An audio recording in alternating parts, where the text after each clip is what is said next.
سرکار کا امتی تو سرکار کی ہر نسبت کا احترام کرتا ہے. جس چیز کی نسبت اور جس چیز کا تعلق نبی علیہ السلام کے ساتھ ہو جائے، امتی اس چیز کے ساتھ پکا مخلص ہو کر اسے کوشش کرتا ہے کہ وہ اس کو اپنے اوپر لاگو کرے. آپ دیکھیے کہ اس ماہ مقدس کی شان اور عظمت کہ جس کے بارے میں نبی رحمت صلی اللہ علیہ وسلم نے ارشاد فرمایا، شعبان الشہری و رمضان الشہر اللہ، کہ شعبان میرا مہینہ ہے اور رمضان اللہ کا مہینہ ہے. اور یہی وجہ ہے سرکار صلی اللہ علیہ وسلم اس ماہ مقدس میں بہت خوش ہوتے ہیں، اور صحابہ کرام نا اپنے بیٹوں کی شادیاں بھی وہ اسی مہینے میں رکھتے.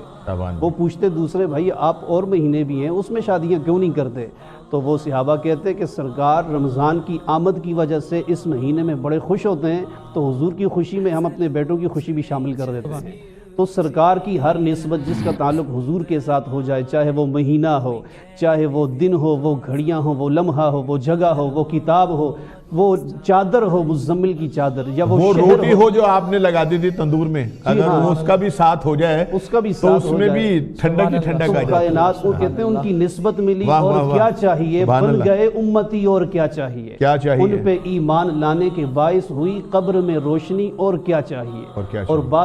بعد مرنے کے تیری لحد میں ریاض آ گئے خود نبی اور کیا چاہیے. تو یہ نسبت مصطفیٰ اس مہینے کے ساتھ، اس ماہ مقدس کی عظمتیں، رفعتیں، بلندیاں جہاں پر ہیں تو وہاں پر اس کو رفعتیں اور عظمتیں فقط سرکار دو عالم صلی اللہ علیہ وسلم کے طفیل میں